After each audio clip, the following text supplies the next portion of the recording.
If I told you that a kid flunked out of first grade, I don't think the first thing you would say is, that's a future billionaire. You probably would have joined the crowd of people that made fun of me for being dumb. Today, he's known as this guy you see on the cover of Forbes, tech entrepreneur, this billionaire, sun god, because of all the work he's done in the solar industry. But the crazy thing about Hayes is that his story is very much a started from the bottom story. A lot of great leaders that are level 5 leaders, there's daddy issues, there's learning disabilities, or there's a near-death experience. Hayes pretty much never does podcasts. I pulled the friend card. I asked him to do this because I think he's got a story worth telling. I've never told that one before, definitely on camera, but... You're in the eye of the storm, right? Like the 2008 subprime mortgage crisis, you're in the mortgage business. I would literally throw up in my driveway before I could go see my family every night. You said the difference between rejection results is just how long you stick with it. A lot of people quit when it gets hard.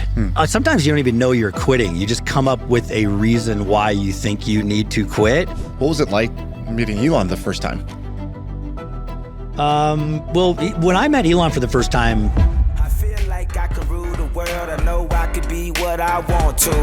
I put my all in it like no days off. On the road, let's travel. I think what's interesting about your story, because I have all the research here, and if I just zoom out and I just think about it, I think, how does a guy who flunked out of first grade end up, one of the... Miss Macy's class. Yeah, shout out to Miss Macy. How does that guy end up, where you are today? Super successful, you've built a $10 billion company.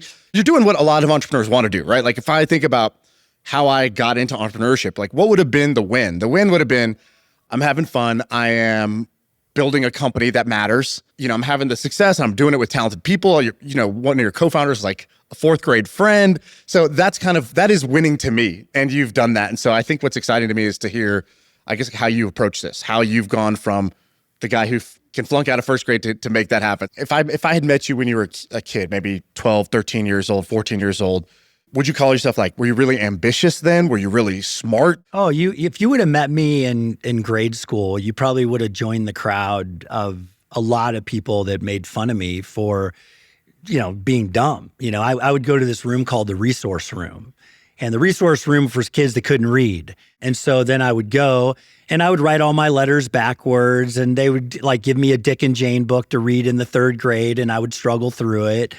And it was soul crushing. You're dyslexic, right? Yeah. I have dysgraphia and a form of dyslexia, and no one knew what it was in those days. Right. People just thought you were stupid, and people just thought that you just couldn't read and you couldn't keep up, which is why I flunked the 1st grade. So it's not fun when you flunk the 1st grade, when all your friends that go to the 2nd grade make fun of you every year for basically 12 years of your life, that know you're the kid that flunked the 1st grade. Yeah. Because we were all friends in the 1st grade, and then you didn't go with the rest of the kids. And so I had a lot of self-confidence issues, I would say. I had a lot of questions about, whether or not I was even going to be able to provide for myself at that moment in time. I overcompensated with sports.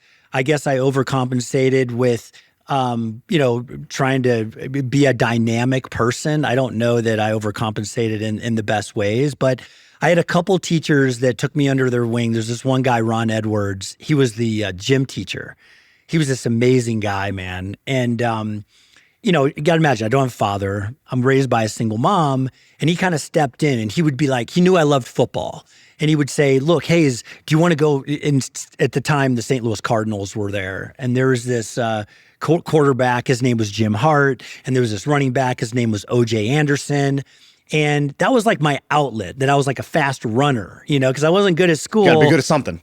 I'm like, man, I need something. I needed something that I can anchor on, that maybe I'm good at something. And it was the only thing I was good at was the 40-yard dash. But he would take me to these banquets where I would have the opportunity to meet Jim Hart or O.J. Anderson. And it was just kind of a lens for, oh, okay, these guys, maybe there's a way out. And so now if you meet somebody who maybe is a kid who's dyslexic or has a learning disability like that, what's the perspective you have now with the benefit of hindsight, about those same kind of quote unquote limitations? Well, it's interesting. Now when you sit down with people that have achieved extraordinary outcomes, and Jim Collins wrote a book about this called Good to Great. He talked about level 5 leaders. And I had an opportunity to have lunch with Jim Collins at Stanford. It had to be 15 years ago. And this was an unlock for me. And he goes, hey, you're a level 5 leader. You're operating on this frequency that allows you to, create these business and do these things. I'm like, how? What is a level 5 leader? What's the? Well, oftentimes with a level 5 leader, they have a great deal of compassion and empathy for people.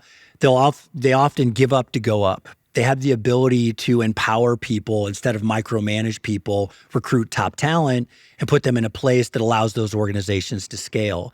And so the reason is for this, if you dig a couple layers lower, is oftentimes they have a learning disability.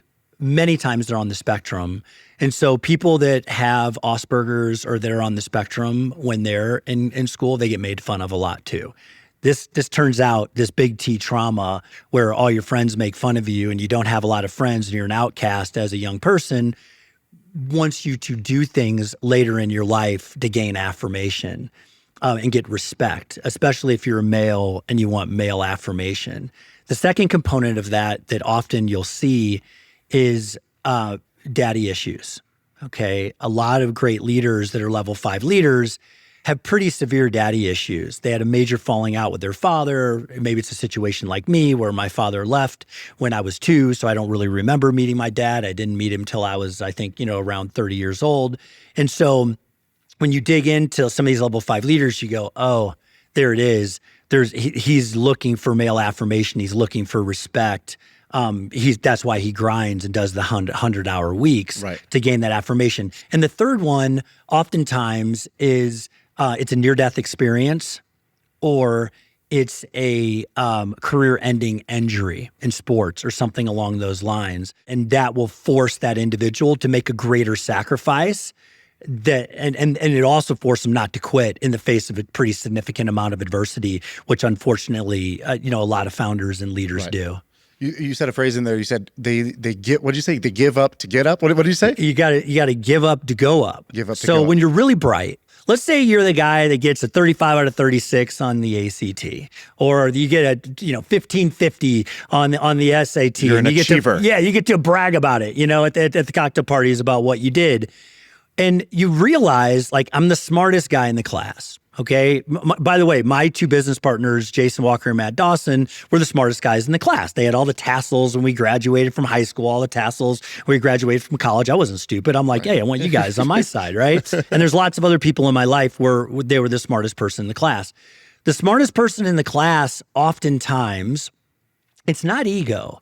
It's actually they're just very competent and they get frustrated quickly with other people that it takes them longer to learn things. And so what do? They say, forget it. I'll just do it on my own, right? I'll do it more efficiently. I can do it faster. Why would I take an hour to train this individual on how to do it when I can do it myself in 15 minutes? Well, the problem is they keep doing that same task over and over and over for 15 minutes and they never give up to go up. And they end up becoming a control freak. And then they wonder why their business isn't going to scale because they have to be involved in everything all the time. Right. And so someone that has dyslexia, as an example, well, you learn to surround yourself with really smart people, right? They can do, oh, wow, you're amazing at bond math. You're like the best math mind I've ever met in my entire lifetime. I'd like to start a company with you. You're brilliant. And so you start to surround yourself with all these really talented, amazing, extraordinary minds that are good at different things. And instead of trying to do it on your own, you're celebrating that talent around you. Right.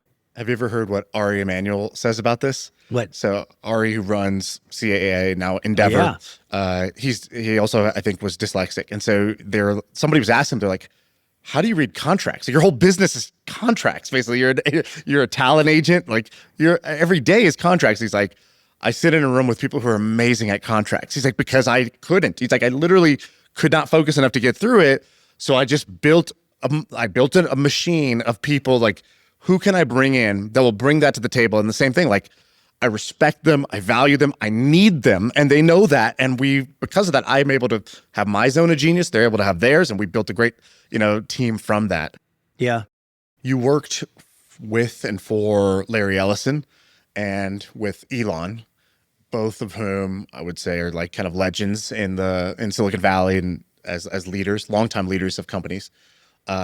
What was their style? Is it similar to what you said? Do they have their own play style that's totally different? And give me a sense, how close proximity were you? Yeah, I was probably like 6 levels away from Larry Ellison because literally I was a kid in a cubicle that was a good botherer of database administrators. I would basically have my headset on. I would call you. I would bother you to buy Oracle 7.0. They were like, "Oh man, you're so good at bothering people. We're going to let you manage 12 other people and teach them how to bother people." Yeah. Like, "Hey, can you teach the other 12 people how to bother people and sell Oracle 8.0?" I was like, "Yeah, no problem at all." And then they were like, "Wow, we're thinking about not selling 1 or 2 products, but like 300 products." So by the end of it, I was there about 8 years. I was fortunate. I was a global account manager. I could sell the whole suite of products and different things. But what I learned the most was, one, what phenomenal products do. The fact that you could sell air for $80-90 million and all you shipped was a CD blew my mind. I just couldn't believe this whole concept of software and the talent of people that could come together to deploy those assets at that stage. And like the information age, it was the biggest wealth creator at the time when I was there. It was between Bill Gates and Larry Ellison on who was the wealthiest individual in the world at the time. And so I was super inspired by Larry Ellison and very inspired by the collective talent that they recruited and surrounded you with. What's his superpower, right? You said at the time, maybe one of the wealthiest people in the world. Vision. He could pivot. I mean, obviously we just started as a database company, and there was a handful of other database companies at the time. It was like Sybase, Informix, SQL Server with Microsoft, and then some of those started to drop off or we acquired them. But the superpower was his ability to have big, bold vision and ideas to go, nope, now we're going to be an applications company. No, now we're going to be a middleware company. Now we're going to go acquire some of the hardware providers. Now we're going to become a software as a service company. And being able to persuade an organization of that size at the time to shift those gears and people, it was such an aspirational, inspirational place to work with such urgency. Like no matter how much we grew, just the urgency to close out a quarter or the urgency to close out a year, you just saw the grind factor and the give a shit factor from a group of people. It was next level. Right. And so I learned how to grind. I learned this is why you come in on a Saturday. This is why you get in the office at 5:30 in the morning. This is why you skip your lunch. This is why you go to training. And so a lot of people, candidly, they were going to go play basketball at 3:00 in the afternoon because Larry built out all these amazing facilities with basketball courts and 6 restaurants and all these things. And I was like, nope, I'm going to go back into training class. I'm going to sit down and I'm going to go learn about, negotiation skills. I'm going to go learn about all these various courses you could take to learn about the technology, obviously. So if you were a feverish learner and you were driven by growth, it was just a platform where you could run as fast as you could. And his mindset was, I don't care if you're 23 years old. I don't care if you went to Harvard, Stanford, Princeton, Yale. All I care about is your numbers. Hit the numbers, get promoted. And so humbly, every year I got promoted in this company.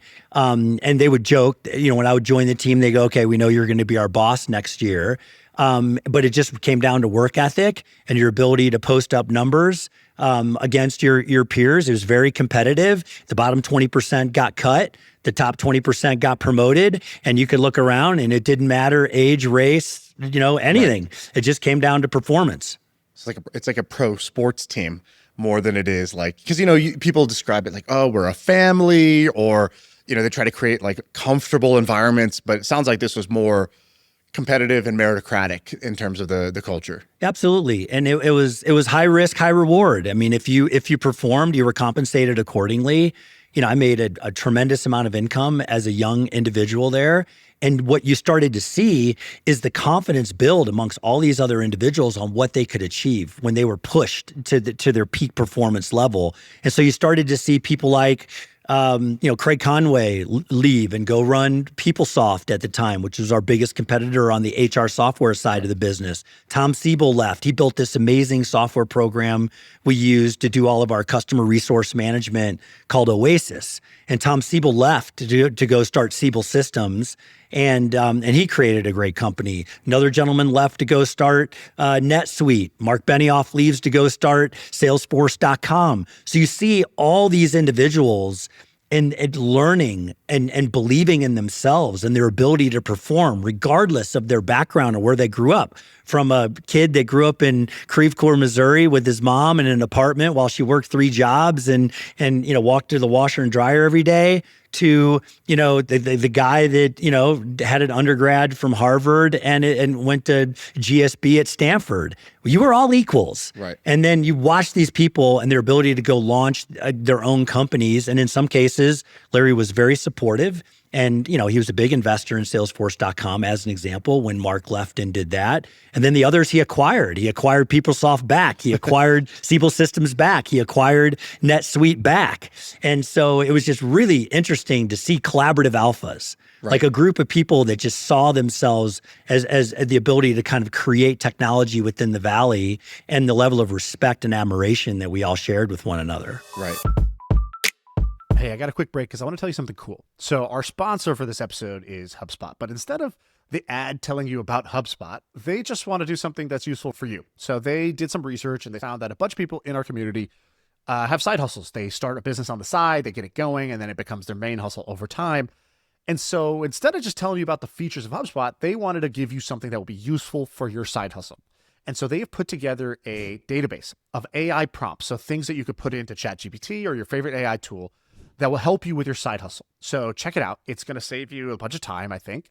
It's a prompt database that you should be using to make your side hustle more successful. And you could use this as your little personal little cheat sheet, your tool set to be a better operator with your side hustle. So you could either scan this QR code that's on the screen or get the link in the description to get the AI prompt database. All right, back to the show. Thanks, HubSpot.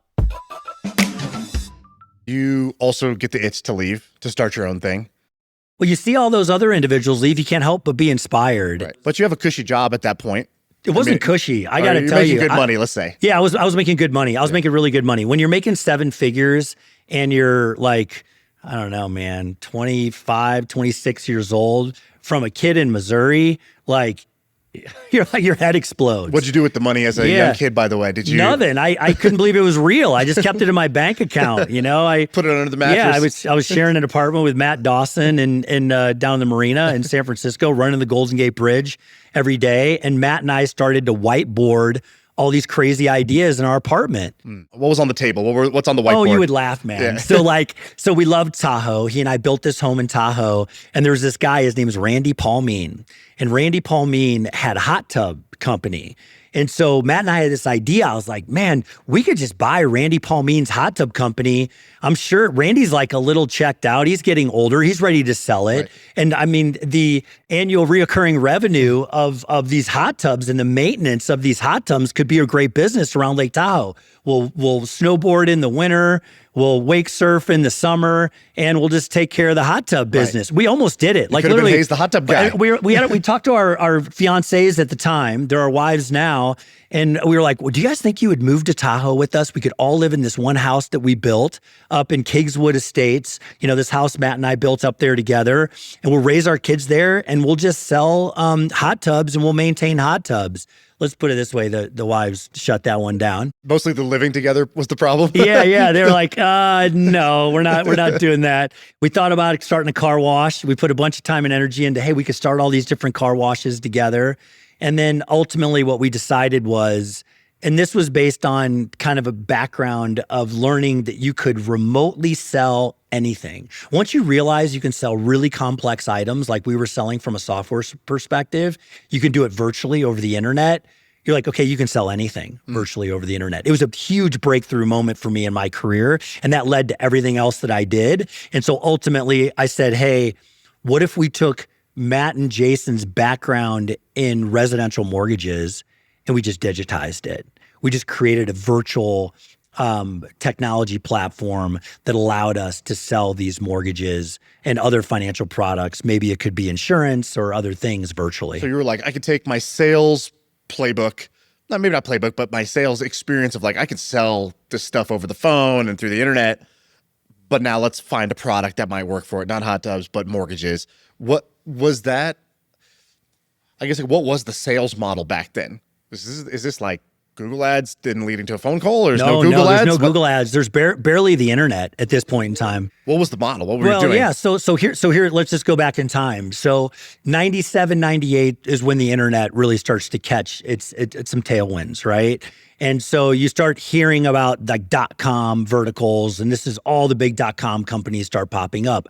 Well, really, when you look back at the internet in those days and what was going on, the internet was a way to sell things online, right? It was like, hey, do you want to do a trade? Maybe you want to do that on E-Trade. Right. Do you want to, you remember Webvan? I don't know, right? If you want to buy groceries or anything, you can buy them online and Webvan will deliver them to you Books at on your home Amazon. at Books on Amazon. So it was basically like, hey, now there's this virtual retail environment where you could sell anything. So it led you to think, okay, well, what are complicated things that everybody needs in the world that you could basically bring to the virtual e-commerce world? It's what people are doing today with agentic AI. It's the same thing. How do I take a complex business that's very people intensive? Maybe it's an insurance company, maybe it's a mortgage company. I'll just bring agentic AI into it and I'll automate it. Well, that's what people were thinking about in 97, 98. And so our idea when I left in 2003, right? Because what happens is .com crash happens in 2000. Everybody gets wiped out. 85, 90% of everybody gets wiped out. Google launches around 98, 99 once everyone gets crushed and becomes Google. But that was my window where I said, okay, I've been here 8 years. I've seen a lot of people come and go. I've seen a tremendous amount of success. I've seen a tremendous amount of failure. I think now I've got the maturity to think of a big enough idea that can really scale. And basically I can take advantage of the internet wave. The information age had already happened. Those guys had murdered it and became the wealthiest people in the world. It was Jobs, it was Gates, it was Andy Grove, it was Larry Ellison. And so now it became the internet age. And I was like, okay. And I basically created a bad version of Quicken Loans. Dan Gilbert and Quicken Loans did it a lot better than I did. Same idea, same time. Dan was a little ahead of me and executed it significantly better. What did they do better? I'm curious.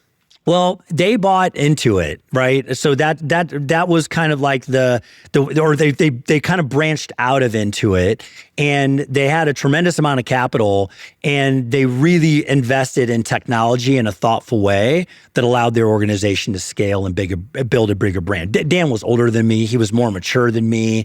He was just a better entrepreneur than me, period, at that point in time.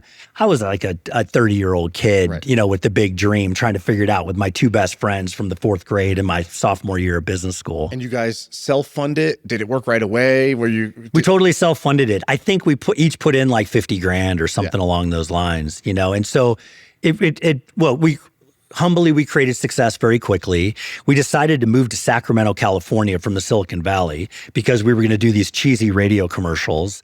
And I got stuck doing the cheesy radio commercials. I'm so embarrassed by it to this day. I literally hey, hi, I'm what's the ad? Oh God, it was so bad. It was like, I had this breathy voice and I would be like, hi, I'm Hayes Barnard. Call me and, get a rate in the 4s, which is like the interest rates were in the 4s for like 10 years. So I just said the same rate for basically a decade of my life. And then my last line was, I'm so confident I can save you money. I'll even pay for your home to be appraised. And this is when like Wells Fargo or Bank of America or all these players, they would charge you $600 for an appraisal. And I thought, hey, okay, that's a nice thing to do. I'll give you the appraisal for free if you just give us an opportunity to do your mortgage online for you. But it was it's just funny the things you do, Shaan. Oh my, have you ever done anything like when you look back at your life and go, I cannot believe I actually did that, but it was like a stepping stone for get you to another stage in your life? My first business was a sushi restaurant chain. So good. And even worse, we were, this is before DoorDash, before Uber Eats, it was like a delivery only because we didn't want to sign a 10-year lease. We were like, we don't even know if people want this concept to exist. Yeah. Trying to build the Chipotle of sushi. And so I used to go not door to door, but floor to floor in a skyscraper because I realized the front desk lady orders lunch for everybody in the office. It's the most viral way to teach everybody in the office that we exist. So like, if I could just schmooze the first front desk lady, I can get like a floor of business. So I would just go in the elevator, I'd sneak in because I didn't have a badge. Yeah. And then I'd push 1 and I'd get up and I'd smooze her. Then I'd go back to the elevator, push 2 and I'd go up like a 50 floor building. But again, it's like our business idea was terrible, objectively. It was clearly a terrible idea. But that type of selling was actually like pretty interesting, and then made a bunch of mistakes, and then the story was kind of good, and it led, the next guy who met me was this like guy who just sold his company for $500 million, and he found our story so amusing that he was like, I just want you guys to come do something with me. And I think if we had not done something interesting or amusing that made him literally like laugh, I don't think he would have wanted to take a bet on us. Like, he kind of just saw like, okay, these guys are hustlers. They're kind of stupid, but like, maybe if pointed in the right direction, they'll do something, or at least they'll bring some good energy to it. They'll make me feel young and alive again. I don't know what his reason was, but it led to the next opportunity and the next. Isn't it funny though? So people always say like, how'd you make it? I'm like, well, I started carrying golf bags at the local country club when I was 8 years old. I would carry one bag when I was 8 years old. By the time I was 9 years old, I would carry two. And I would walk in your line and I would talk while you were putting. I was like a total knucklehead, but they like kind of liked me. They were like, hey, I like this kid. He rides his bike here for like an hour to come carry two golf bags at the Belle Reve Country Club. There's all these rich guys at the Belle Reve Country Club that I got to go, wow, you guys are members of this like super nice country club in St. Louis, Missouri. And then I would get $20 a bag and they would buy me a hot dog at the turn. And I'm like, okay, cool, man. I did that 8 to 9. Yeah, I'm living large. Dude, if you give me $20 and a hot dog today, I'm happy. Exactly. And so like when I think about the waterfall of all my gigs or the things that I did, then I was a sandwich artist at Subway, and they wouldn't let you work at Subway until you're like 18. But like I got this guy, Jim Condom, that was the manager. I'm like, look, man, I promise you, I'm really mature. I've had this job. I've been working for a while. So by the time I was 15 years old, I'd ride my bike to Subway. I was a sandwich artist. And so I'd make the best, I'd carve the boat. Back in the day where they carved the boat and the bread just perfectly in there. People wait in line. They'd be like, nope, waiting for the kid. We want him, yeah. The kid gets more black olives. He gives you more pickles. Like I would work there till 2 a.m. when I was like 15 years old. And then I went to, this is another funny one. I worked at Amoco. I worked at a gas station. So I'd be the guy that would come out. I'd check your tires. I'd fill up your tank. I'd check your oil. I'd wash your windows. And then when all the grease monkey guys would give me a nod, these guys were amazing. They were incredible mentors of mine. They'd be like, okay, Hayes, you can do an alternator, or you can do a headlight, or you can change you can plug a few tires or take it off. So I'd clean these guys' tools. They'd make fun of me. They'd just be capping on me all day long. And I'd get there, and then if the tool had a little bit of grease on it, it'd be like, nope, do it again, kid. So we had this funny rapport. And then they would leave the whole bays just trashed. And Jason Walker and I would literally go in there and we would race how fast we could clean the bays, right? And so it's so funny. If you think about that as kids, Jason and I would clean the bays. We'd put the soap down. I'm like, dude, we can clean these bays in 15 minutes today. Well, of course, naturally, later in my life, I'm like, we got to work together. We can read each other's minds. Right. We work so efficiently together. But it started in a gas station in Missouri, with a bunch of guys that we had the best rapport with this awesome group of people at the Amoco on Olive and Fifi Road, And so it just goes on from thing to thing, whatever, working on a farm after that. But it gives you this ability to kind of have this humility and have these stepping stones in your life where you meet people where you go, okay, these are the things I need to do to be successful. I learned so many lessons from these people. Is this where you picked up your nickname thing? Because you're a big nickname giver. It's something I kind of stole from you. I like the nicknames. I was like, Hayes, everyone he meets, I was like, he kind of has a nickname for him right away. And it builds this rapport right away. Yeah. Because look, I live in Silicon Valley. There's a lot of rich and successful people there. There's not a lot of people who have the fun to hang charm that you have. And so I'm like, I want to steal a little bit from your game on that. It's, what's up, big country? Oh, what's going on here? So Ben is in my phone now as Ben Big Dog Levy, right? It's like, I'm just giving nicknames out now. It's going to be my thing. Is that something you intentionally picked up from somebody? I'll tell you where I picked it up. This guy is Zeke Seeger that I used to work for, okay? So Zeke Seeger, he was like the black sheep of the Seeger family, and the Seeger family owned all the car dealerships in Missouri. So what does Zeke do? Zeke loved to gamble, he loved to drink beer, and he loved to play golf. So he had a family farm, and he started a driving range on the family farm. And I was the Johnny come cut the grass, make sure that all the tee lines were set right. But Zeke had these nicknames for everybody that worked for him. And I'll tell you, he taught me one of the greatest lessons of my life. And this one is I pass this one on to my kids.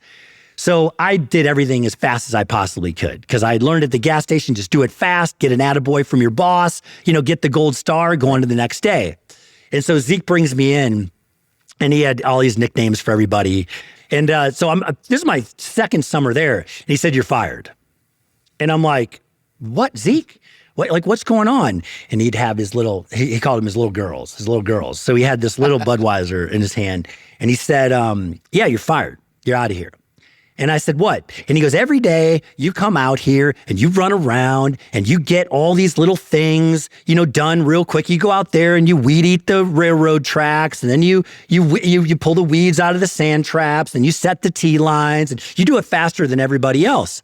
And I said, "Oh, thanks, Zeke. I really appreciate it." He goes, "The problem is you come in here at 11 o'clock every morning after you get everything done, and you ask me what you should do for the rest of the day. Hey, Zeke, I got all that done. What do you want me to do? You do it every single day, and you've done it for a year straight." He goes, "You're fired." And I said, "But Zeke, I'm not leaving. I mean, come on, man. You can't fire me for something like this." And he goes, "No, you're absolutely fired until I don't want to see you for the rest of the summer. You don't come in here and don't ask me what to do again." And I'm like, okay. So I was angry. I went out there and I picked those balls. And then now at 11 o'clock every morning, I'd look around. I'm like, okay, I probably need to go take the hay and move the hay up into the barn. I probably need to go out there and clean the barbecue pit. So I didn't talk to him for the rest of the summer. I was like, I'm not going to go in there one time. I'm not going to get in there, whatever it may be. So he brings me at the end of the summer. "Your last day, right? You're going back to school?" I said, "Yeah, this is my last day." And he goes, "You coming back next summer?" And I said, "Yeah, I'd love to come back next summer." And he said, "You're the boss." And he gave me this big ring of keys. And he goes, "Here you go." And I said, "What?" And he goes, "You're the boss." I said, "All these guys are 10 years older than me." And he goes, "You're the boss of all of them now. Because you know why? You didn't come here and ask me what to do. You knew exactly what to do."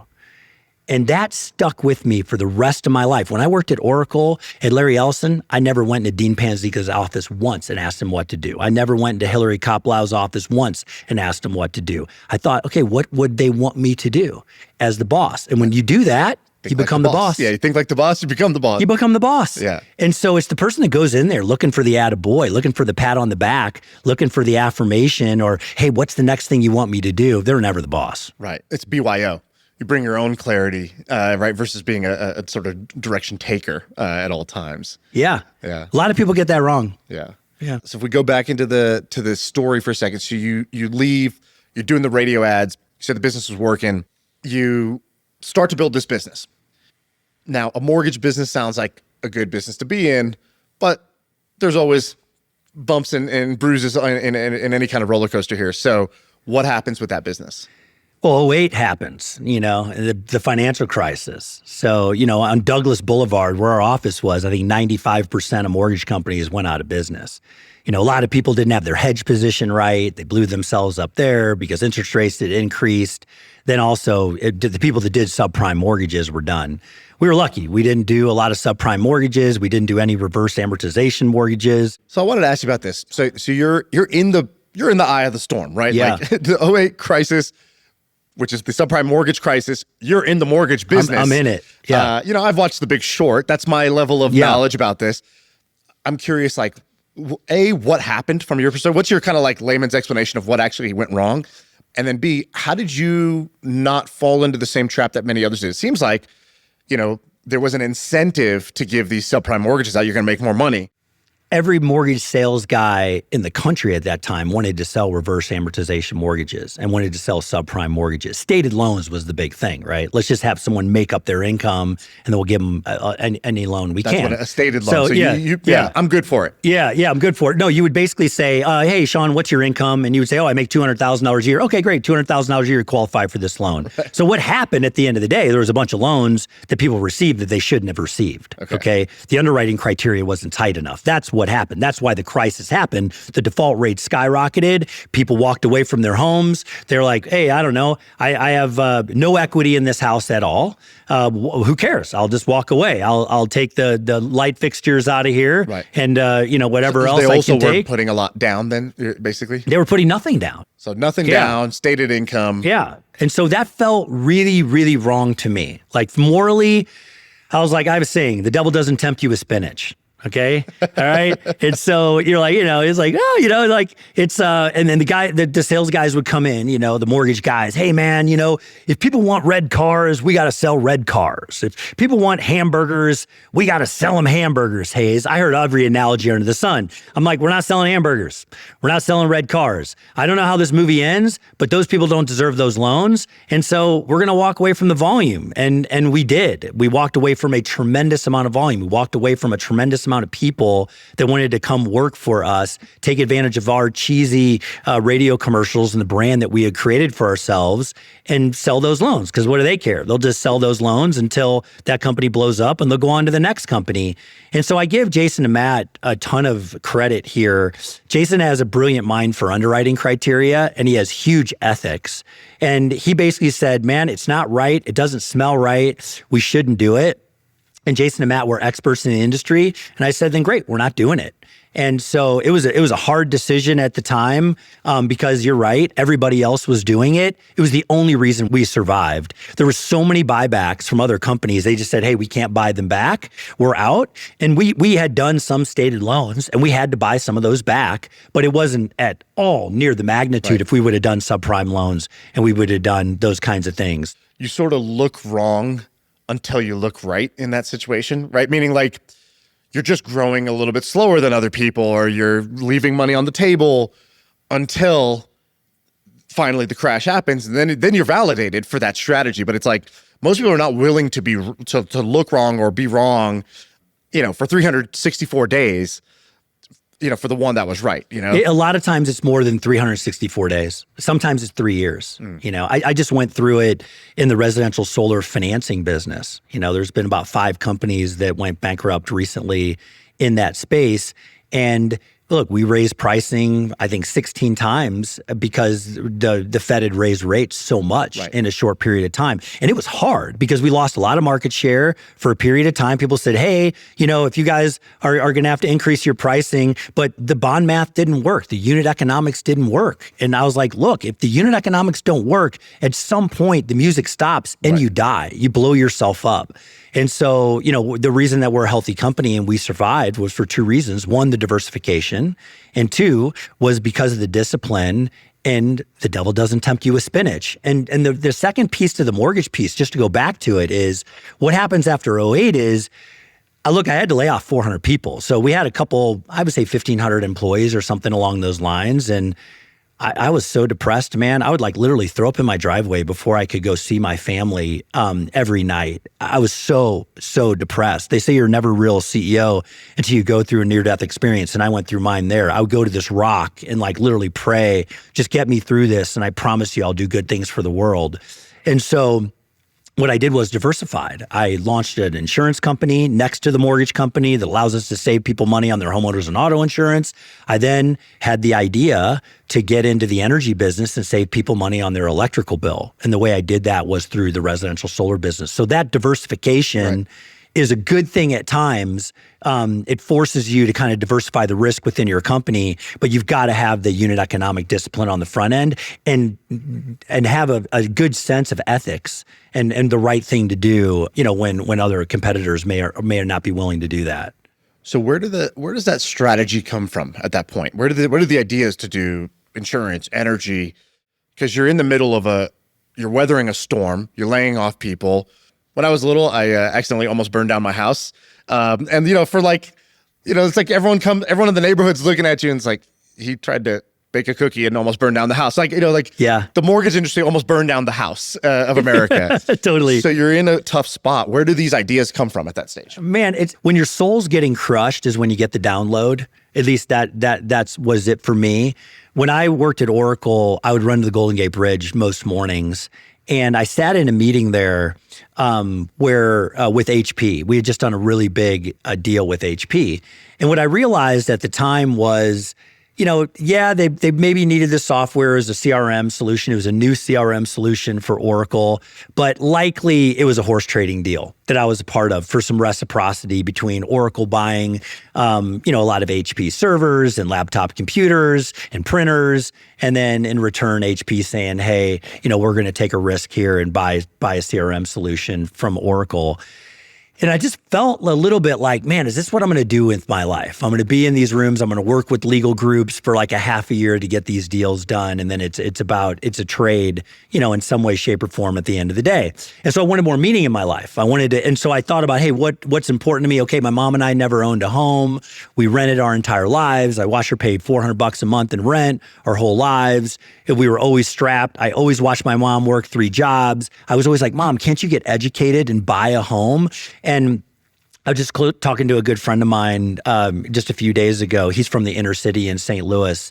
And he said, Hayes, you realize our people, when the way we grew up, will never buy a home unless someone really sits down and educates them. And that was my dream was, hey, could I create a mortgage company that could educate people online, that could educate people in a non-threatening way, where they could learn about the ability to own a home instead of renting their whole life, the American dream of owning this home, right? And so I found meaning in that. And I found another group of people that found meaning in that. Of course, I hired a bunch of processors and underwriters that were single moms because I was raised by a single mom. Of course, I asked my mom to move from Chicago at the time. She was taking care of her mother out to Sacramento to come work with me and be along my side. And, she just retired this year, but she was with me for whatever it was, 15 solid years or more. And then that led me to think about, well, wait a minute, what if I could educate people on their homeowners insurance and auto insurance and how to protect these assets? And then I found a lot of, candidly, I had a vision for what could I do that really solves a big problem around this that also is tied to a big bill inside of the home. And that was the vision for, it's the electric bill and it's clean energy and I can electrify the home. And that is an amazing opportunity. And so I would advertise with the cheesy ad about, hey, I can save you money on your biggest bills. And people would call in and we would save them money on their mortgage payment, their homeowners and auto insurance, and their electric bill. That created diversification, but it also allowed me to see what 3 separate entities underneath one holding company could do to make an impact in homeowners' lives. Right. I want to read you a quote that I really liked. You said, the difference between rejection results is just how long you stick with it. And this is like, on one hand, it's like, okay, this is kind of just like fortune cookie advice, but for some reason it hit for me. Where'd you get that? And I guess what's the kind of unpack that. What's the story there? Look, I think a lot of people quit when it gets hard. And you sometimes you don't even know you're quitting. You just come up with a reason why you think you need to quit. It's like, I had no choice. I just had to quit, right? You become master salesman to yourself to point you in the other direction. Yeah. And you want to run it by all your friends that that are going to tell you to quit. Yeah. You know how you do that? You start approaching I know those the people. 5 guys that'll tell me I should quit, so I'm going to go call those 5 guys, and then they'll all tell me it's okay to quit, and then I'm like, I'm blessed for quitting. And so what happens to a lot of companies is, all companies, they go through really challenging, difficult times. And it's inevitable. If you run these companies, these companies are just riddled with problems, right? That's what they are. And you're always constantly solving the next problem. And in some way, shape, or form, they're all cyclical. They always face some massive headwind. It could be a policy headwind. It could be a financial headwind because of interest rates. It could be a headwind because of tariffs. Whatever it is, you're going to face one. And so the key in those moments when you're getting your soul crushed is to find a way to get through it, to find a way to not quit and make sure the team stays together and not quit, because the valley is the value. And no one realizes that. When all your competition dies, and they're going out of business one after another because of maybe a bad decision, or maybe they lost the team because people weren't inspired anymore, or maybe it just got too hard and people were fed up with it. That is the moment where your company is actually creating value. Now, it wouldn't show that in your stock price. Right. It wouldn't show that, in your board meeting necessarily, but that's the difference. I just went through a really crazy, difficult cycle in residential solar over the course of the last really 2.5 to 3 years. Usually these cycles only last about a year. This one was 2.5 to 3 years. Now, we've diversified significantly and made a bunch of investments and innovated in really big ways, but the valley is the value, and 99% of people quit in the moment. They're like, oh, maybe I should just join the board, or maybe I should just kind of do something else. Right. Because again, winners have options. Right. If you got a little money in the bank, you're like, you know what, man, I'm just going to go do something else with my life. Like this is too much of an opportunity cost for me to sit here and slug it out. Right. But as you grind it out during those moments, there's 2 things that happen. One is you gain tremendous market share and respect from your board, okay, in those kinds of moments. And the second thing that happens is you see yourself as a different person in the face of adversity and the muscle that you created and what you had to learn to get through that moment, which makes you a stronger executive for the next wave of pain that's going to come your way. Hey, let's take a quick break. HubSpot helped Tumblr solve a big problem. Tumblr needed to move fast. They were trying to produce trending content, but their marketing department was stuck waiting on engineers to code every single email campaign. But now they use HubSpot's customer platform to email real-time trending content to millions of users in just seconds. And the result was huge. 3 times more engagement and double the content creation. If you want to move faster like Tumblr, visit HubSpot.com. All right, back to the show. When you were at Solar City, I mean, Solar City is kind of a controversial company. Like, I remember from the outside, it was like this incredible company. Then Tesla was going to acquire it. And then it was like, but wait, is it in good financial health? Is it not in good financial health? There's a lot of narrative around it. Did you learn anything about kind of like the internal storytelling that's required to not only get yourself to believe, but the whole team to believe when there's a lot of noise on the outside? Yeah, absolutely. Don't listen to the noise. Like, I have thin skin, which is why I don't do Twitter, which is why I don't do podcasts. I don't want to read all the comments of people that say, "Oh gosh, that guy, this and that." I don't know why. Like, I care. Like, some people don't care. Right. I'm like, I actually care. Everybody cares. Some people say they don't care, but I care. I really care. And so I'm not good at the public thing. I'm not good at putting myself out there, which is why I don't do any of the self-promotion or anything along those lines, because I'm not man enough to take the blows that come my way. I'm embarrassed at saying that, but that's really the truth of it if I make myself vulnerable.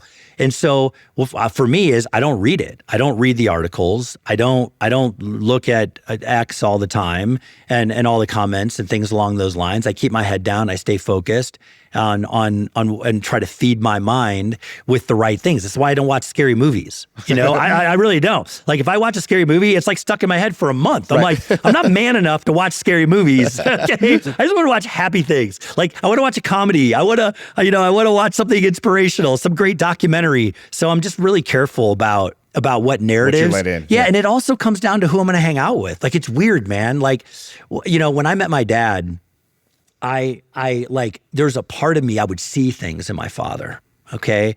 And so it's like, and I didn't like it after I hung out with him. I was like, ooh, wow, man, like I do some of those things too. Like, is that DNA based? Is that, like, you start to question who you are as an individual. Right. And so you got to be really careful with the kind of people you spend your time with and what dialogue that you're having with them, because proximity is a powerful thing, man. It cuts both ways. Right. What was it like meeting Elon the first time?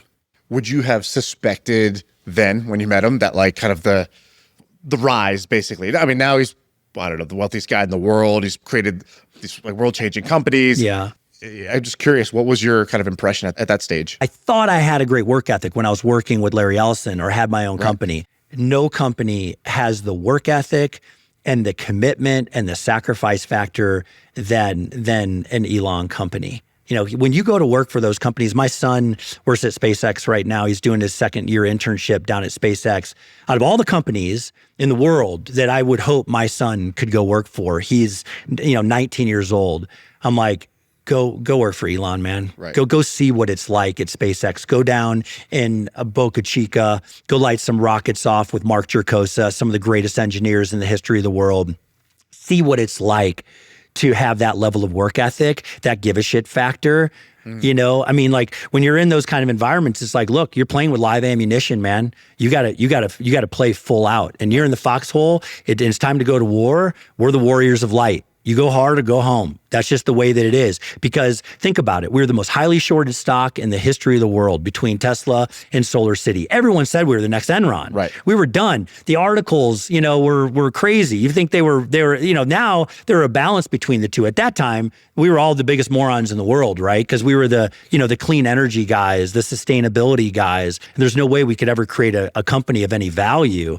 Well, that narrative is changed. But, just to be very direct, it was very, very obvious to me that Elon was the ultimate alpha, and he had a leadership skill and a magnetic energy to get human beings to make the necessary sacrifices to build the most important, disruptive, impactful technologies in the history of the world. Like I worked so hard. I never stopped working. For 9 years of my life, I'm not kidding you, I just wanted him to be happy. And he was always so kind to me, and he's always so grateful to me. And, and I would always get a kind nod in the boardroom.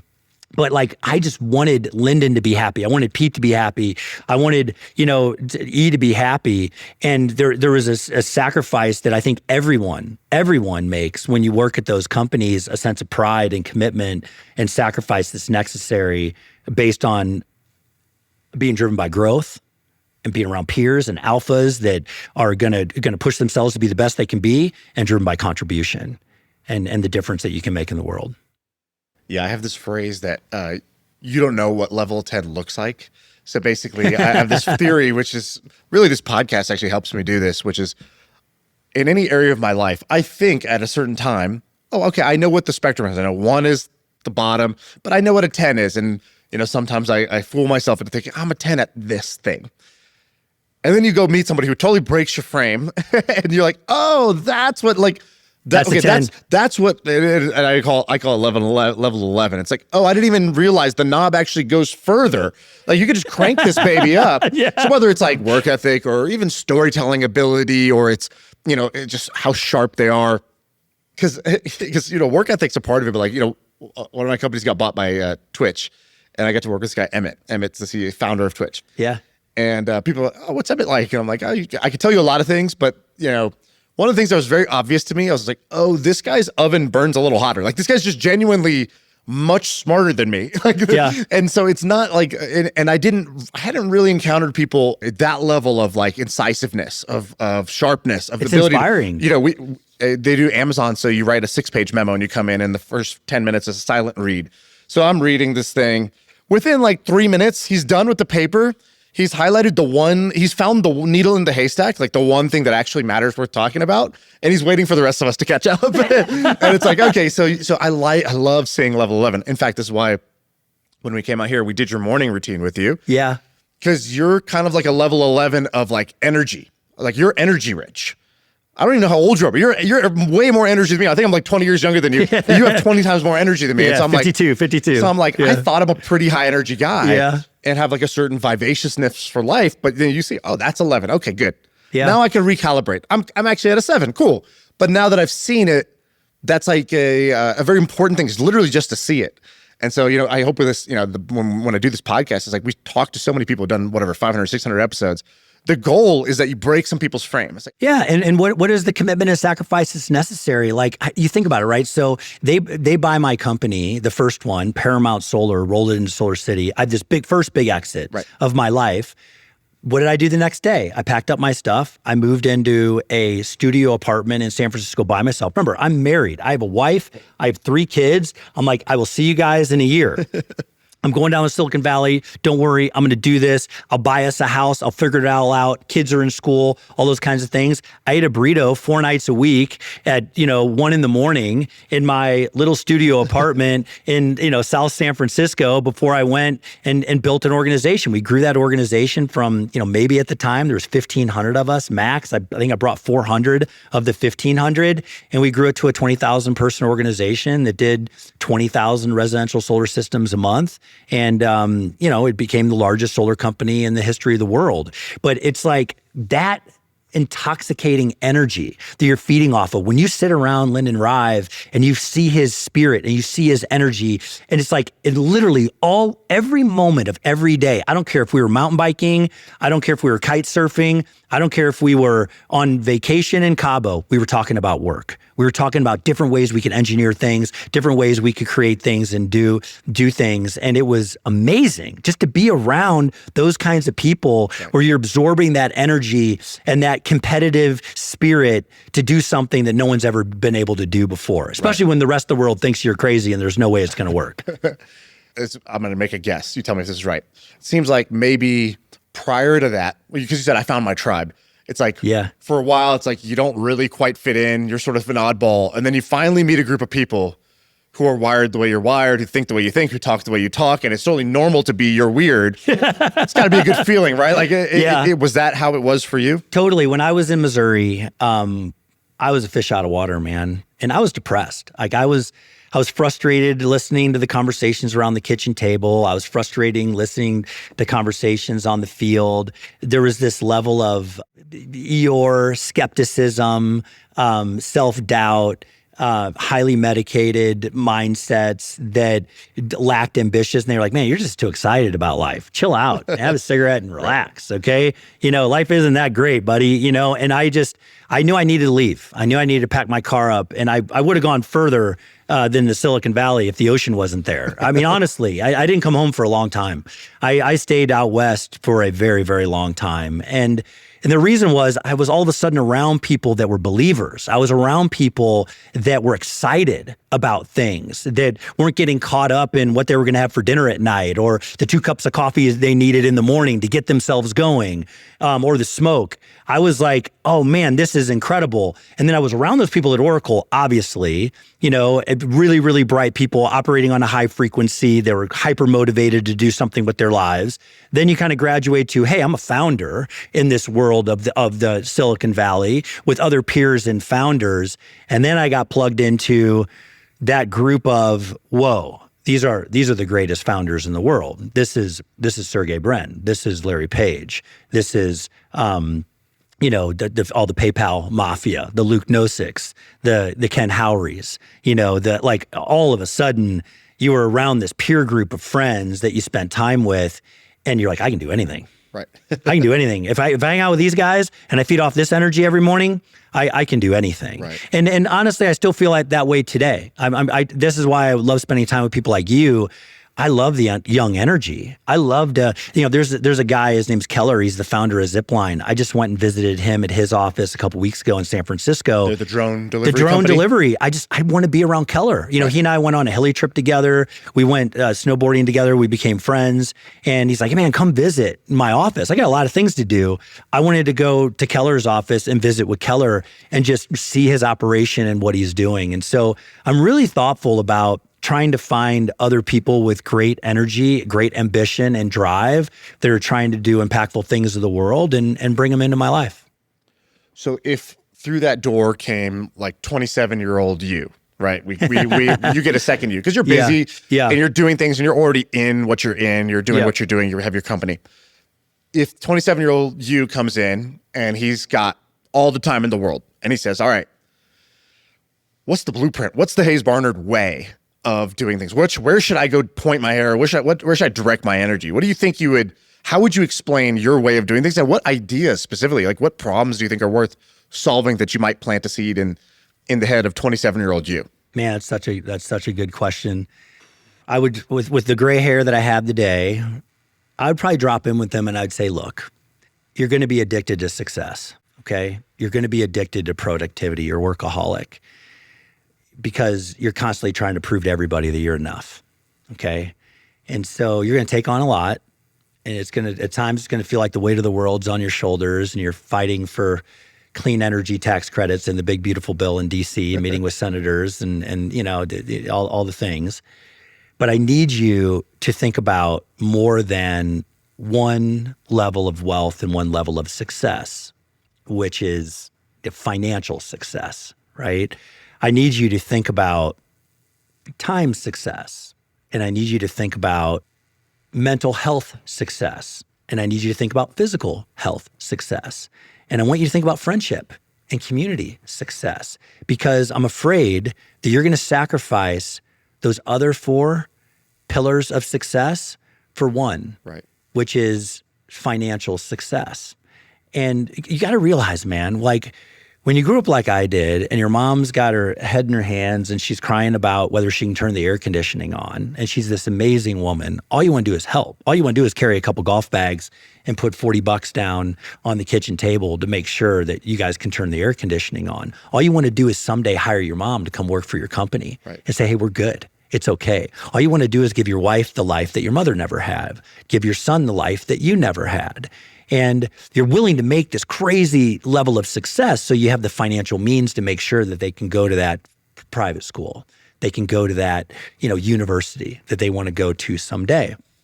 Well, that causes you to make this massive amount of success and give up maybe any time for yourself. Or maybe your mental health suffers because you grind out and your adrenal glands are shot and your doctors are like, hey man, like we got to get you on meds so that you can get your thyroid back in order because you've blown it out. And so I'm at a stage now where I would tell that 27-year-old guy, I'm like, look, man, the goal is to also solve for happiness. You don't need to be a martyr. Right. Okay. You don't need to just like devote your life to all these other people and all these other things and die miserable. Okay. At some point in time, I need you to make sure that you're working out every morning. You're doing the breath work. You're doing the swim. You're doing the HIIT workout with your friends. You're laughing. You're playing. Because as you create more success, it gets really, really difficult, the amount of people that start targeting you and coming after you, right? Someone will watch this podcast and go, man, that's a really nice couch. He shouldn't have that nice couch right there. And at times I think, man, I probably shouldn't have that nice couch. Maybe I don't deserve that nice couch, right. And so it's just this whole mindset that I think you have to think about where you're a really driven person on, hey, why are you doing it? What are you doing? But it's the how component. How do you start politely declining certain things? How do you not have FOMO for all the things that you feel like you need to show up for? Because I'll feel like I need to be in 2 cities in the same day and have 2 different meetings and do it in person. And you just burn yourself out on the whole thing. And so I need to tell that kid, take time for yourself, create space, give yourself an opportunity to kind of rev down every once in a while. You'll be better off in the long run. We need you around for the long haul. Right.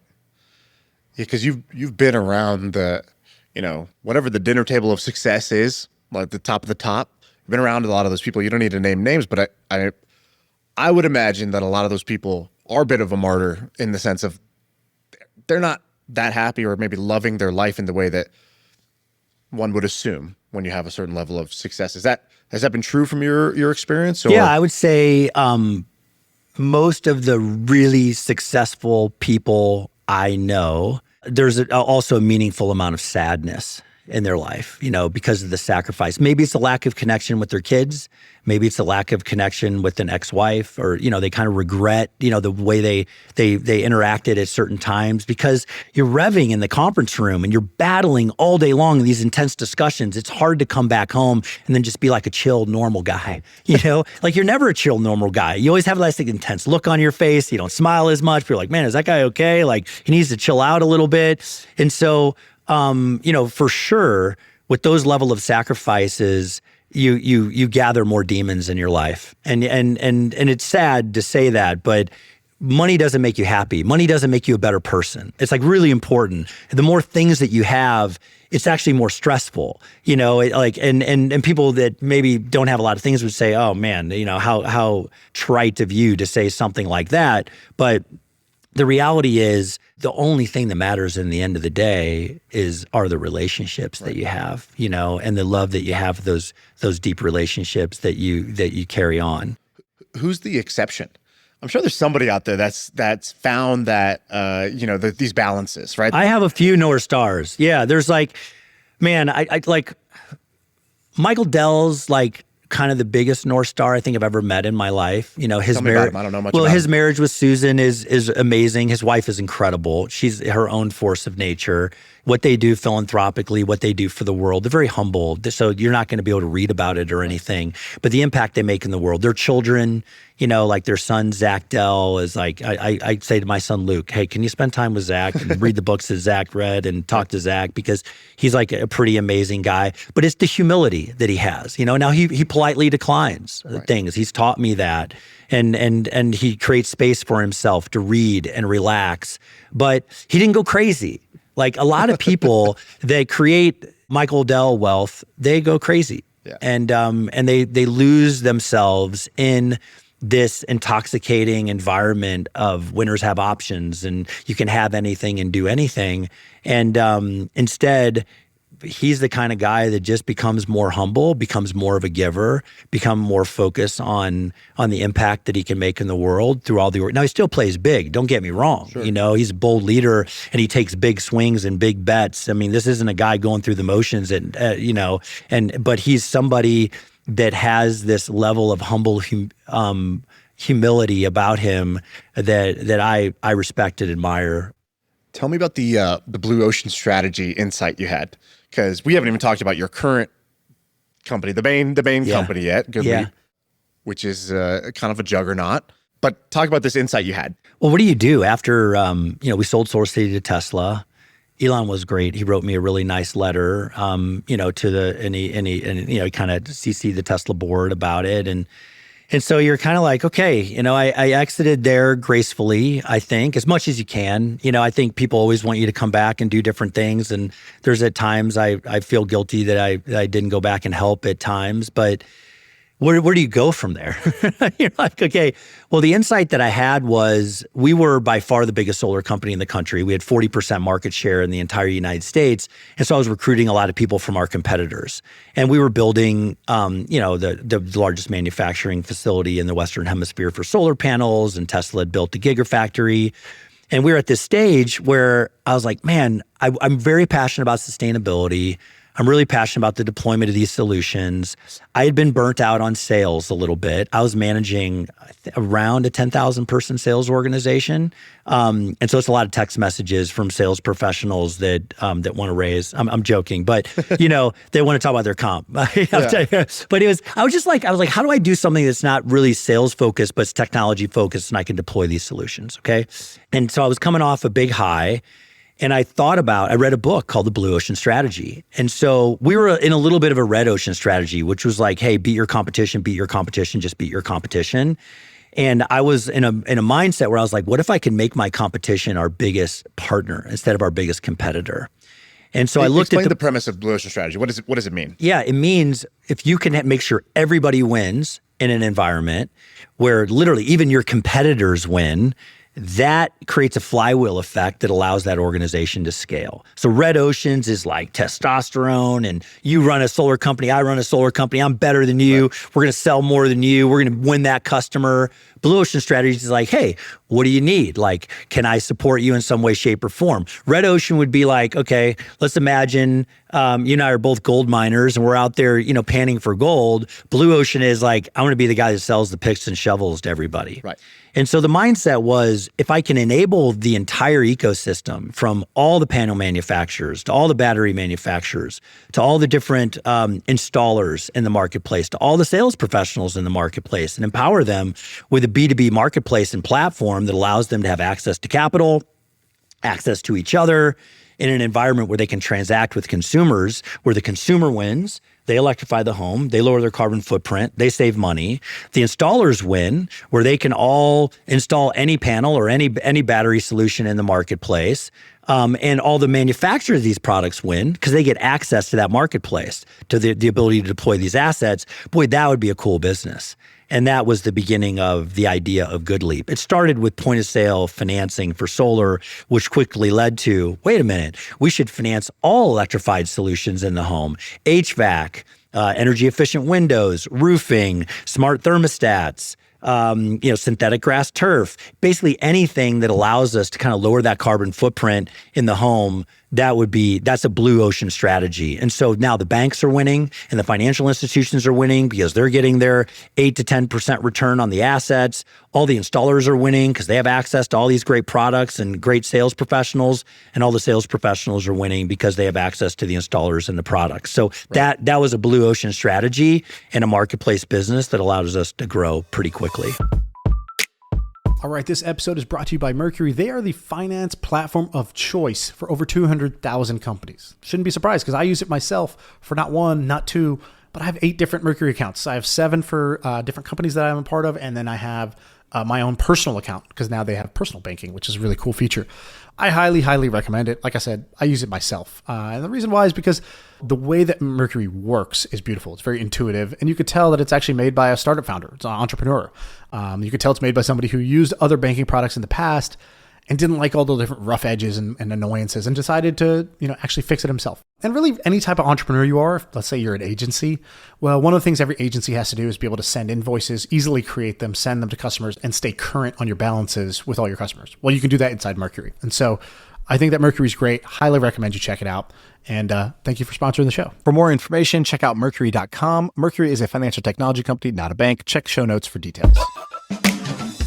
Can you tell the dad story? Because you told this privately, so you don't have to say it if you don't want to. But it was, I think I sent you a note after this. I sent you a voice note. I was like, man, that story really moved me. I have my own, dad issues, that are going on. But the way you told it was funny, first of all. But secondly, I think it's really powerful. There's a lot of people that I think have stuff like this. I don't know. Personally, I would love to hear it. I don't know if you're open to sharing it. No. Look, I'll totally share it. So it's an interesting story. So now remember, my dad leaves me in St. Louis, Missouri. My mom and he and I moved from Illinois to Missouri. He worked for Merit. So he was like a guy that would take people on incentive trips, So he was a drinker, he had a lot of problems with alcohol. He had I don't know. I want to be respectful to my father and all those kinds of things. But long story short, he left and they separated. When you're at a young age, I was about 2 years old. Okay. And I don't know where he went. We didn't hear from him. But as a kid, if you're a decent athlete or you're doing things, you really hope that maybe dad calls and goes, hey man, I saw that. Wow, I saw that article in the paper. Or, and you always think about who your father is and maybe what the situation was. And my mom was amazing. She never said anything poor about my dad. So I didn't know much about my father and it wasn't a focus, but I became a man of the house at a pretty young age. And that wasn't awesome for my mom because I would run her boyfriends off and I was trying to be a little alpha dog around the apartment and things like that. I regret that too.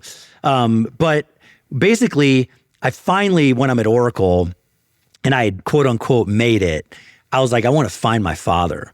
And I sat next to this guy, Kelly Cook. He was a good old boy, man, from Oklahoma. Kelly Cook played football at Oklahoma State. So he was the fullback for Barry Sanders and Thurman Thomas. Can you imagine?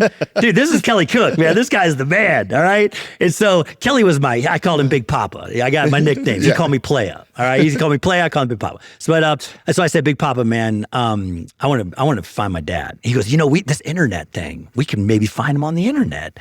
And I was like, you think we could find him on the internet? He goes, and he goes, yeah, man, let me see if I can figure it out. So I swear, it wasn't like a day before all of a sudden Kelly's on the phone and he's waving me over. And he's like, I got your dad on the phone, man. I'm like, what? You got my dad on the phone? And so he's talking to my dad. Hey, Jim. Oh yeah, you're from Illinois, right? Yeah. Oh, hey, Jim. That's what I thought. Yeah. You. So where are you working right now? What's going on? So my father at the time, he's talking to him about a suit, about a size of a suit, and the length of the arms. And I'm like, what is going on, man? What is he having this conversation with this guy about? So he hangs up the phone. He goes, hey, you're not going to believe it. Now I was working at Redwood Shores now at Oracle's HQ. And he goes, your dad, you're not going to believe this, man. Your father is in Palo Alto and he works for Patrick James Clothing Shop. He found him through tax records. And I was like, really? He sells clothing like across from Stanford right there? It's maybe 15 minutes down the road, okay? And I'm like, Kelly, come on, you got to be kidding me. He goes, no. Well, that rocked me for about 3 months. I'm like, my dad is 15 minutes away from me. What are the odds both of us are here in, out in the Silicon Valley? Well, I put my best suit on. I went down there, got a big deep breath, and I was like, all right, man, I'm gonna go meet my dad. I'm gonna go in there and make it happen. So I'm kind of looking in the store. I'm like, is that him? Is that him? Because I didn't have any pictures or anything. And I walked in and I said, hey, how you doing? And they said, great. And I said, is Jim Barnard here? And they said, no, Jim doesn't work here on Wednesdays. It's like, what? It was Tuesdays, Thursdays, and Sundays or something. I'm like, oh man, okay. And I think subconsciously I wanted a reason to come back. And so they go, well, how can I help you? And I was like, at the time I bought custom shirts because I have a 37-inch long arm, okay? I said, can I get a couple custom shirts? They're like, sure, no problem. What's your name? Well, I used my best friend's name, Jason Walker, from the fourth grade. I said, I'm Jason Walker. Oh, hey, Jason, how you doing? Anyway, I buy the shirts. And at the end, the guy's like, hey, they're X amount. How do you want to pay for it? I'm like, oh man, well, I can't give him a credit card that says Hayes Barnard. So I'm like, hold on a second. I left my wallet in the car. I go to the ATM. I get the money out. I think it was like $150. I go in and I'm like, hey man, I just had cash. Is this okay? He's like, yeah, Jason, you got a phone number? Cool. We'll call you. And in those days, it was like a month and a half before your shirts are done. Okay. So I'm like, all right. So now you can imagine a month and a half, I'm sitting there, making my phone calls at Oracle, doing my whole thing. And I'm thinking, man, am I going to meet my dad? Am I going to meet my dad? Put my best suit on. They call, they leave a voicemail. Your shirts are ready. I go back. Well, this time I can see him. This time I'm like, oh man, that's definitely him. When you see your dad for the first time, you're like, okay, that's his face. Now he's shorter than me. He's a little fuller than me, but that's his face. And I'm like, oh boy, okay, this is it. Well, he comes out and he's got a cigarette in his hand. It isn't lit yet, and he's got the lighter in his hand, and it's dusk. It's about 5:30 at night because I drove down that after work. And he goes back in the back alley. And I'm like, well, he's in that back alley back there. If I'm ever going to go back there, and I don't want to embarrass him or anything, I'm going to go there and meet him. And so I get out. I can see him in the rearview mirror. So my car's parked this way. He was kind of behind me, so I was kind of looking in the rearview mirror. So I get out of the car. I'm ready. You can imagine, okay? I'm like 30 years old. Right. I've made it, making good money. I got my suit. Want my father to be proud of me, and big moment for me. And so, but I'm shaking. I'm like, my heart's pumping. I go around the corner, and he goes, "Oh shit, you startled me." And he's having his cigarette. I said, "I'm so sorry. I didn't mean to startle you. I just came back here to introduce myself to you." And he said, well, great. He goes, "My name's Jim Barnard." And I took a deep breath, and I was like, "My name's Hayes Barnard." And he had that cigarette in his hand.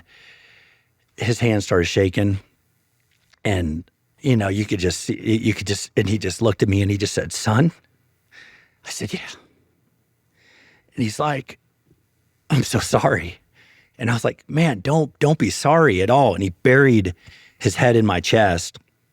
I wrapped my arms around him, and I just held him, for like 20 minutes. He cried in my chest. My whole shirt was covered in, his tears and snot and the whole thing, man. You can imagine. It's really powerful. Now, in the moment, I'm like, he probably thought, this guy come from Chicago? Did he come from Missouri? Right. like, what is this kid doing out here? And so, I said, "Dad, it's okay. Don't be sorry. Don't be sorry. Don't be sorry. I just wanted to meet you." And he goes, "I'm so sorry. I'm so sorry."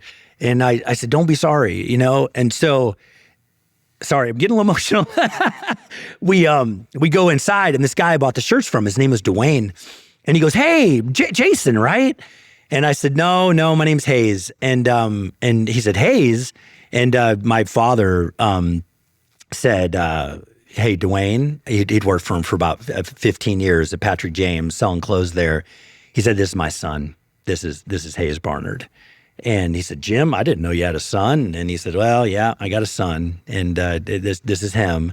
And so that was it. I kind of met my dad there, and he said, "Hey, by any chance, do you like football?" I got 49ers tickets, and I was like, "Yeah, I do like football, Dad, and I'd love to go to a 49ers game with you." And then that was it, man. I learned a lot about my life after that, which was amazing. There's all these super interesting things I learned about my life when you meet your father when you're 30 years old. Yeah. Yeah. The one thing that strikes me there is like you weren't resentful or upset.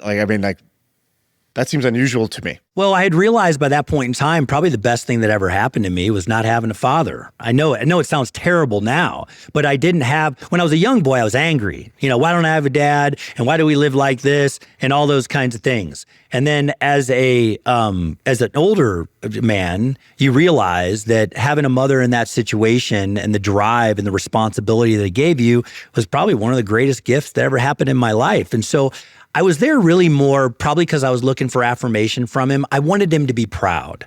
I wanted him to see how hard I had worked and the things that I had done and have a level of respect for me. That for some whatever reason, it was just important to have that affirmation from my dad.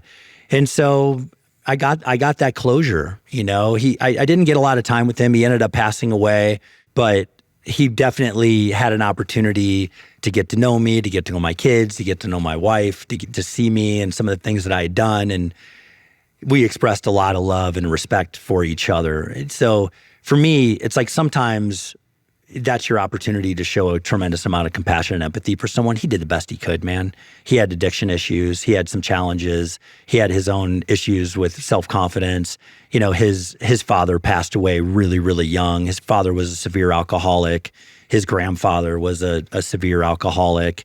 And so he was adopted by this guy, Hayden Barnard, which was this renowned doctor in Hinsdale, Illinois, when he was 12 years old. His real name was James Neal O'Brien was my father's name. But at 12 years old, they changed his name to Jim Barnard. And that's why he named me Hayden Barnard, because the guy that adopted him was this guy. His name was Hayden Barnard. Yeah. That's amazing. Yeah. I appreciate you cool. telling that story. Yeah, you're welcome, man. Yeah, it's good. Thanks for asking. I've never told that one before, definitely on camera, but yeah. Well, I mean, I think one of the things you try to do is what'd you say your life mission is? Connect the hearts of people all around the world for good or for positive. Yeah. Connect hearts of others, create positive change in the world. How do you do that without sharing your own stories and your own vulnerabilities, right? Yeah, absolutely. I think there's a lot of people out there that probably didn't have a father or had challenges with their father in some way, shape, or form. And so, it honestly, it's a valley for a lot of people when they're young, but it's probably a spike for people later in their life. Right. Yeah. You told me about the lay in the dirt story. And I love this story. Yeah. What's that story? Yeah. Look, '08 was a very, very difficult time for me, and I was really, really hurting. And so I had this idea. I'd heard from a friend of mine, Brad Tewksbury, went to this organization at the time. It was called Building with Books. It's called Build On Now. And he had gone to Africa and he built a school and he came back. And Tewks was like this awesome guy I worked with at Oracle. And Tewks was like, look, you should do this, man. You'd find a lot of meaning in this. And so when I was like, had the victim mindset, the woe is me, oh man, I had to lay off these people. Oh man, I'm really hurting right now. I'm in this tough spot. I went to my executive team and I said, look, crazy idea. What if we all go to Africa and we build a school? And they're like, what, man? We're struggling right now. We just laid off 400 people. Why in the world would we go to Africa and go build a school with some organization called Build On? I'm like, I don't know. Tewks went. He said it was amazing. I think we should raise some money from our friends and we should go lay in the dirt and we should get grounded. And it just called me. Long story short, everybody's like, we're in, let's go make it happen. We raise a little money. We fly over to Bamako over in West Mali, Africa. We load up this like van with a goat on top. Literally, we strapped a goat to the top of this van. We all got our backpacks and we drive 16 hours out to the Zaramburu tribe. Why'd you need a goat on the van?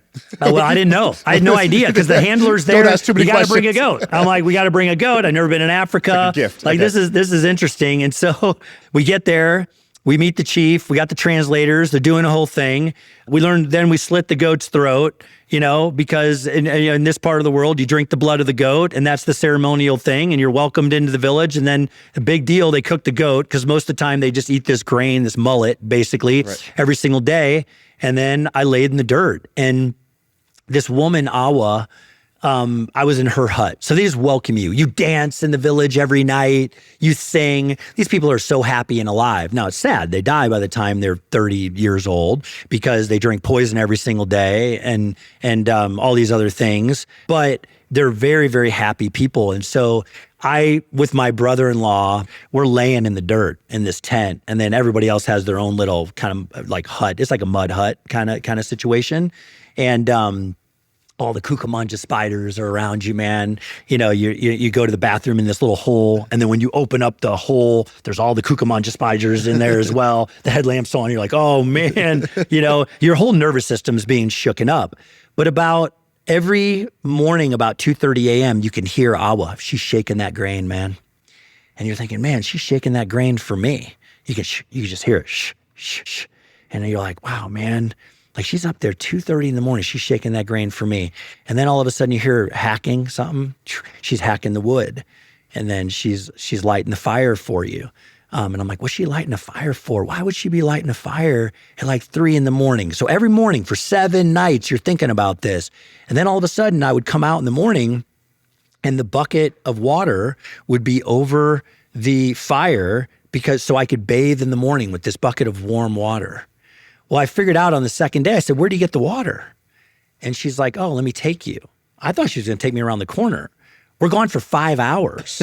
We walk literally 5 miles to a river where all this livestock basically lives. And she puts the water on her head, and then she walks back another 4 or 5 miles. I go, you do this every single day? And you do this for my bucket of water so that I could bathe? And I would bathe in the morning and at night before I would go to bed. And the guilt, it was almost like, wait a second, whoa, man, this is really messed up. And so, I just had this epiphany, man. The 5th night I'm laying in there, I was like, okay, we're building the school, but it's almost all boys in the school. Where are the girls? Well, the girls are fetching water. They're filling their buckets versus, filling their brains in the classroom. And I was like, there's got to be a way for me to figure this out. Now, at the time, I was diversifying in the solar business.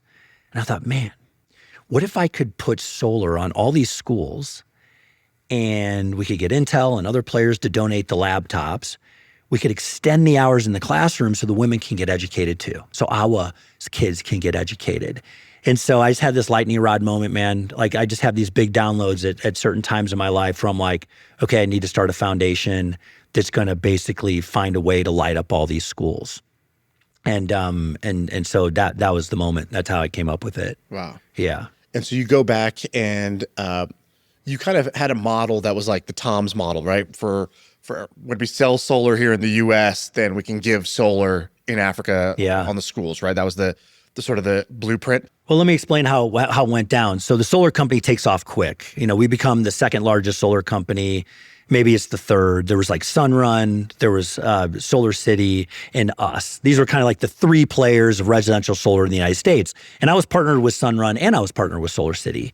You would sell it, they would install it, right? That's right. You nailed it. And then we were good at financing as well. So we started to launch our own tax equity funds, our own financing funds. This was a new way where we could we used structured finance solutions to offer zero down solutions for financing for people to electrify their homes, to put solar on their homes. I think there's a good story. I don't know what the story is, but they told me it's a good story about how you struck the deal with Solar City. Well, so we're doing about 40% of Solar City's business at the time, and less in Sunrun. But both companies, the woman that founded Sunrun, her name's Lynn Urich. She's an amazing woman.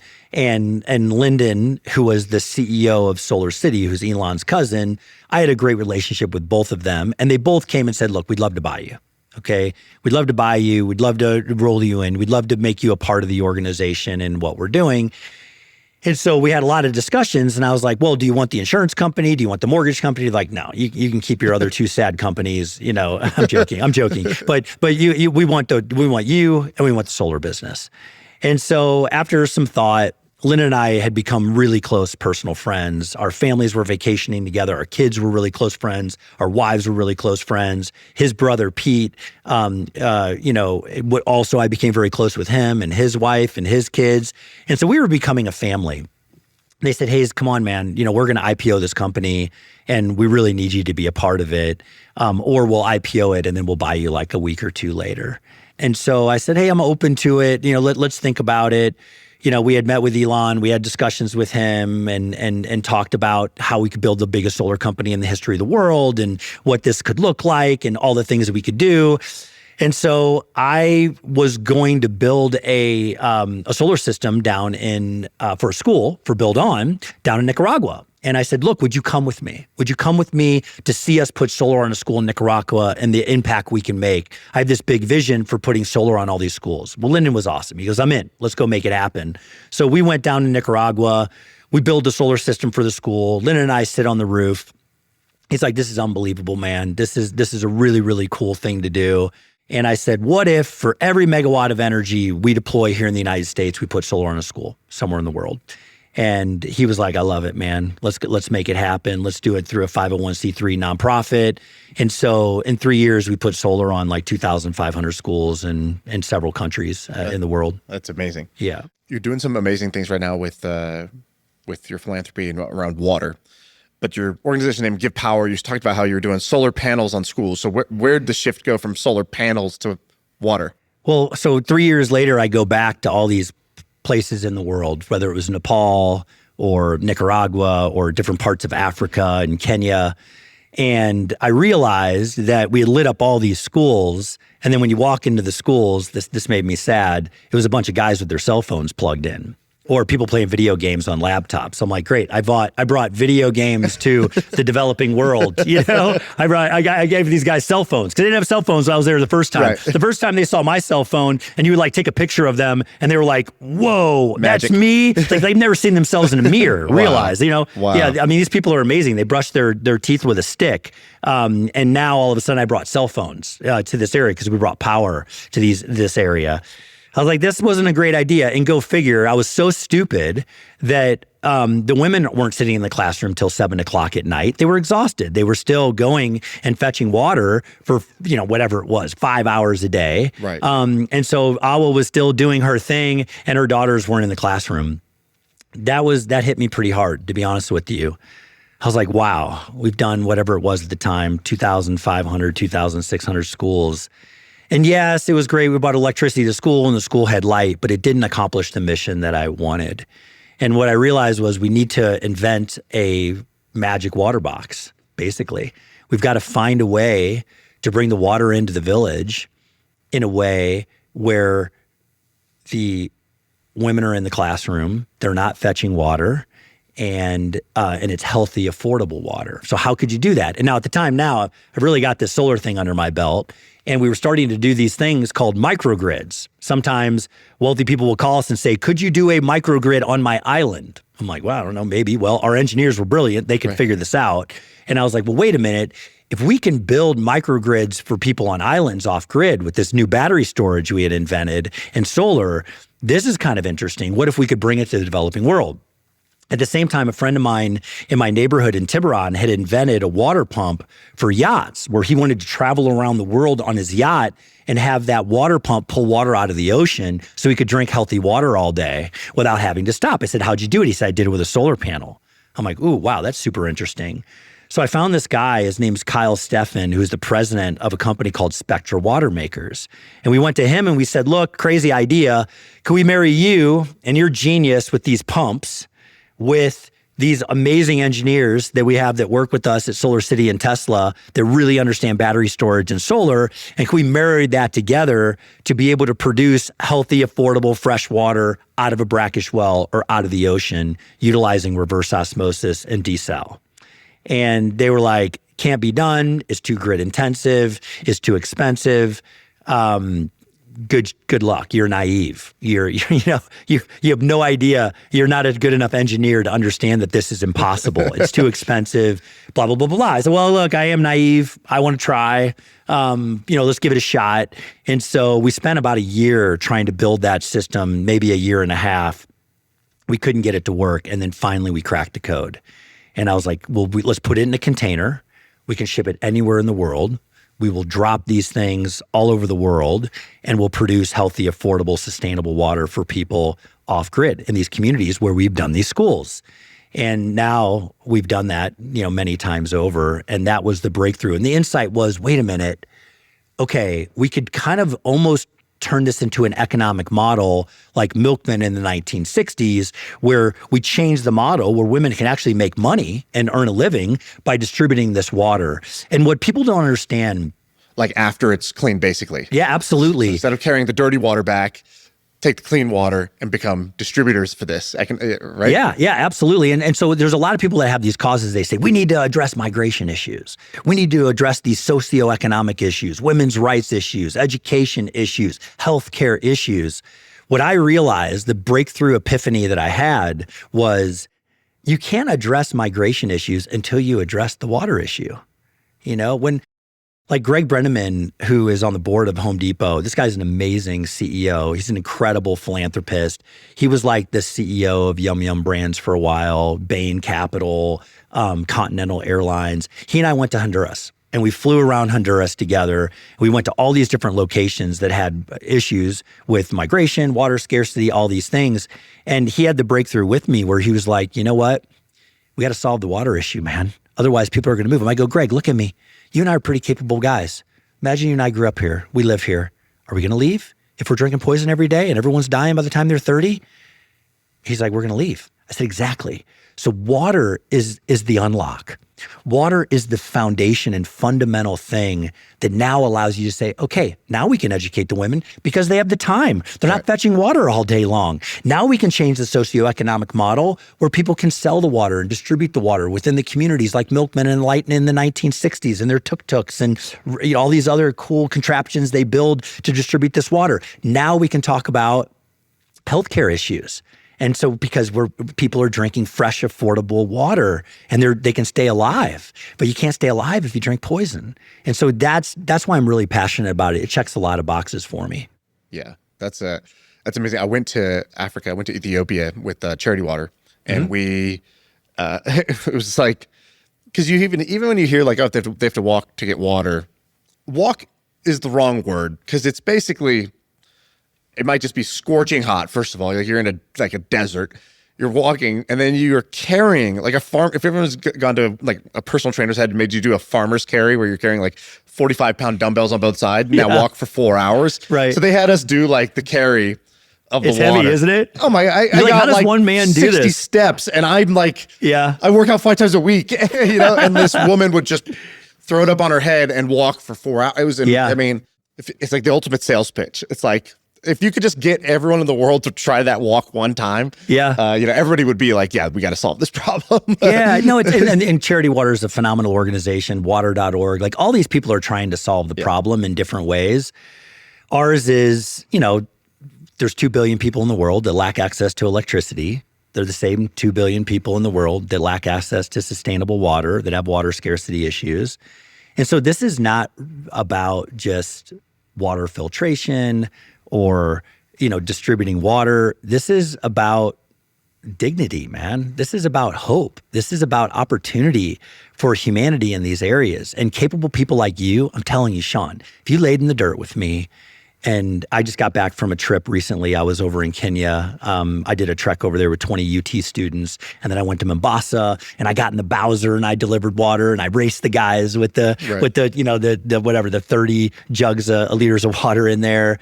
You just realize like I'm alive when I'm there. I can see I'm not in the vitamin business when I'm there. I'm in the life-saving business when I'm there. Every drop of water that we distribute, we save a life. And we've got the unit economics, as you know, it all comes down to math. Right. We've got the unit economics down to a penny a day. A penny a day for someone. And so a penny a day, explain that more. For 1 cent, you can provide healthy, affordable drinking water for one person. For a day. It's a penny a day, man. And we maintain these systems for basically, we sell the water in the areas for half of a cent. Okay. And that allows us to take care of all the operations and maintenance. It allows us to pay for all the people that work in the area, that work on the system for us, that maintain the system and those kinds of things. So it's got real teeth to it. I mean, this thing is a real economic model that scales. And so I'm really happy with the team. It's an extraordinary group of people that have really thought through, okay, now how do we go scale that? How do we go, deploy as many of those systems as we possibly can all throughout the world for these people as fast as we can? And people go, well, what happens with the salt that goes back in? These systems produce about 75,000 liters of water every single day. So one system produces 75,000 liters of water every single day. And we design them at a scale in which it's a very small amount of salt that goes back into the ocean. And then we've invented other systems where we can pull it right out of a brackish well. The little hidden secret that most people don't know is a lot of these boreholes that are drilled, they go brackish.